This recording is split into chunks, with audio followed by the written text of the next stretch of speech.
సంవత్సరాల తరబడి ఎన్ని మందులు వాడినా మీ మోకాల నొప్పులు తగ్గట్లేదా? ప్రాణ పెయిన్ క్లినిక్ లో అత్యాధునిక చికిత్స. ఆంధ్రప్రదేశ్ సార్వత్రిక ఎన్నికల్లో వైసీపీ గెలుపే లక్ష్యంగా వైసీపీ దూకుడు పెంచింది. గత ఎన్నికల్లో నవరత్నాల పేరుతో ప్రజల్లోకి వెళ్లి విజయం సాధించిన వైసీపీ పార్టీ రెండోసారి విజయాన్ని దక్కించుకునే దిశగా అడుగులు వేస్తోంది. ఇందులో భాగంగా సుదీర్ఘ కసరత్తు తర్వాత వైసీపీ మేనిఫెస్టోను సిద్ధం చేసింది. వైసీపీ మేనిఫెస్టోను మరి కాసేపట్లో తాడేపల్లి వేదికగా సీఎం జగన్ విడుదల చేయనున్నారు.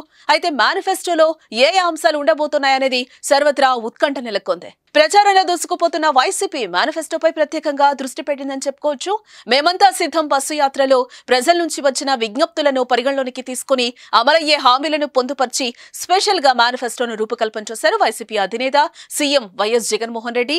2019 ఎన్నికలకు నవరత్నాలు పేరుతో తెచ్చిన 2 పేజీల మేనిఫెస్టో ప్రజలకు బాగా కనెక్ట్ అవ్వడంతో అన్ని వర్గాలను ఆకర్షించేలా ఈసారి దాని ప్లేస్ లో నవరత్నాల ప్లస్ పేరుతో 2024 సార్వత్రిక ఎన్నికలకు మేనిఫెస్టో రెడీ చేశారు. ఇవాళ 2024 ఎన్నికలకు సంబంధించిన మేనిఫెస్టోను విడుదల చేసి రేపటి నుంచి ప్రజాక్షేత్రంలోకి మరింత ముందుకు వెళ్లనున్నారు సీఎం జగన్. ఇచ్చిన ప్రతి అంశాన్ని అమలు చేస్తామంటూ బలంగా ప్రజల్లోకి తీసుకెళ్లేందుకు ప్లాన్ చేస్తున్నారు. నవరత్నాల ప్లస్ పేరుతో ప్రజల ముందుకు తెచ్చే 2024 మేనిఫెస్టోలు విద్య, వైద్యం, వ్యవసాయ రంగాలకు పెద్దపీట వేసేలా రూపొందించినట్లుగా తెలుస్తోంది. అంతేకాదు యువత, మహిళల కోసం ప్రత్యేకంగా మేనిఫెస్టో రూపొందించారని టాక్.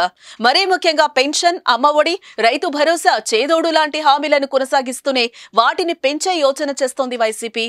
2019లో ఇచ్చిన హామీలను కొనసాగిస్తూనే కొత్త పథకాలకి శ్రీకారం చుడతారని పార్టీ వర్గాలు అంటున్నాయి. ఇక డ్వాక్రా మహిళలకు సంబంధించి రుణాలపై వడ్డీ మాఫీ పైన సీఎం జగన్ ఫోకస్ పెట్టినట్లుగా సమాచారం. యువత కోసం ప్రత్యేకంగా సీఎం జగన్మోహన్ రెడ్డి మేనిఫెస్టోలో ప్రస్తావించినట్లుగా టాక్. గ్రాడ్యుయేషన్ పూర్తయిన ప్రతి ఒక్కరికి నిరుద్యోగ భృతితో పాటు స్కిల్ ట్రైనింగ్ సెంటర్స్ ద్వారా ఉపాధి కల్పించేలా సరికొత్త పథకానికి శ్రీకారం చుట్టనున్నట్లుగా సమాచారం. ఉద్యోగ ఉపాధి అవకాశాల విషయంలో యువత పార్టీకి, ప్రభుత్వానికి దూరంగా ఉన్నారని భావించిన సీఎం జగన్ ఉపాధి మార్గాలపై దృష్టి సారించేలా వారి కోసం ప్రత్యేకంగా ఒక పథకాన్ని ప్రవేశపెట్టనున్నారని టాక్. వారితో పాటు వ్యాపార వర్గాలకు ప్రాధాన్యత ఇస్తూ మేనిఫెస్టోను సిద్ధం చేశారు సీఎం జగన్. మరోసారి అధికారంలోకి రావడమే లక్ష్యంగా మేనిఫెస్టో సిద్ధం చేసినట్లుగా తెలుస్తోంది.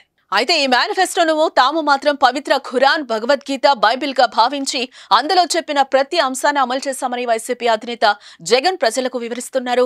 అంతేకాకుండా అమలు చేయని హామీలు ఇవ్వనని, అమలు సాధ్యమయ్యే హామీలు మాత్రమే ఇస్తానని చెప్తున్నారు. అయితే మేనిఫెస్టో ఎప్పుడో రెడీ అయింది, ఉగాదికి విడుదల చేయాలని భావించారు. అయితే మేమంతా సిద్ధం బస్సు యాత్ర తర్వాత ప్రజల నుంచి వచ్చిన మరికొన్ని విజ్ఞప్తులను పరిగణలోనికి తీసుకుని తుది మెరుగులు దిద్దారు. ఫైనల్ గా ప్రజా మేనిఫెస్టో నవరత్నాల ప్లస్ పేరుతో రెడీ అయిన మేనిఫెస్టోను సీఎం జగన్ ఆవిష్కరించనున్నారు. సుమన్ టీవీలో మీ పర్సనల్ అండ్ బిజినెస్ ప్రమోషన్స్ కోసం కింది నెంబర్కి కాంటాక్ట్ చేయండి.